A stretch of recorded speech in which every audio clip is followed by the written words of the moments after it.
Ngayon po tayo ay nasa Lunes sa ika-30 pangkaraniwang panahon. Ang unang pagbasa ay galing sa sulat ni San Pablo sa mga taga-Roma. Ang buod ng unang pagbasa ay sinasabi sa atin na tayo mga anak ng Diyos dahil sa binyag. Adopted sons and daughters because of our baptism.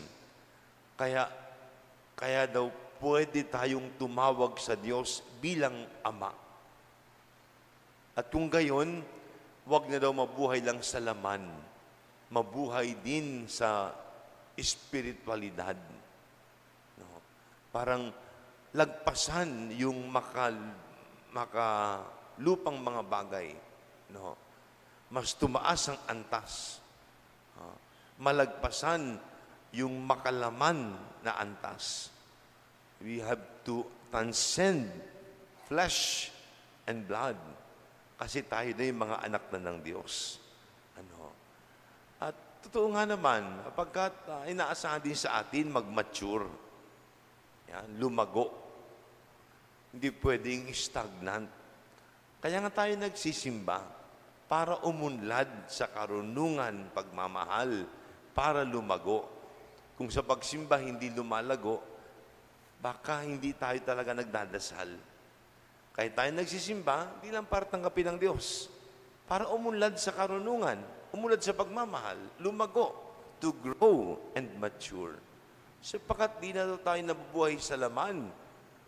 Nabubuhay na tayo sa spiritual na mga bagay. Sapagkat mga anak na tayo ng Diyos. No? Ay patuloy na magdulot ng pagbabago sa ating buhay, ang ating pagsimba, ang ating pagdarasal. Pangalawa po, sa Ebanghelyo ni San Lucas, pinagalong ni Jesus ang isang babaeng hukot na hukot, parang kubang-kuba, yukong-yuko, na sinasaniban ng masamang espiritu ng 18 taon.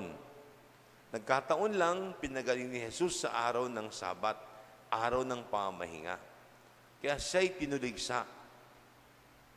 6 na araw pwede mong gawin yan. Pero itong araw na ito, para sa Diyos, bakit mo ginawa yan?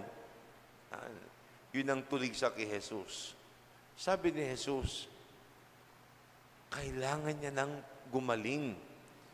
18 taon na siyang pinahihirapan ng masamang espiritu. Anak din siya ni Abraham. Lagi ko ito nababanggit. Sabi ng isang santo, anong sukatan ng pag-ibig? Ang umibig na hindi sinusukat. What is the measure of love? The measure of love is to love without measure. Kaya kahit araw ng pamahinga, walang dahilan para hindi gumawa ng mabuti. Sa lahat ng pagkakataon, pag nananawa sa paggawa ng mabuti, kinakapos din ng pagmamahal. Binanggit ko po yung kahapon sa homilya ko. Kasi Jesus, kahit araw ng pamahinga, pinagaling niya yung babae. Patuloy naman tayong turuan kabayan ng mabuting balita ng kaligtasan. Magsitayo pong lahat para sa panalangin ng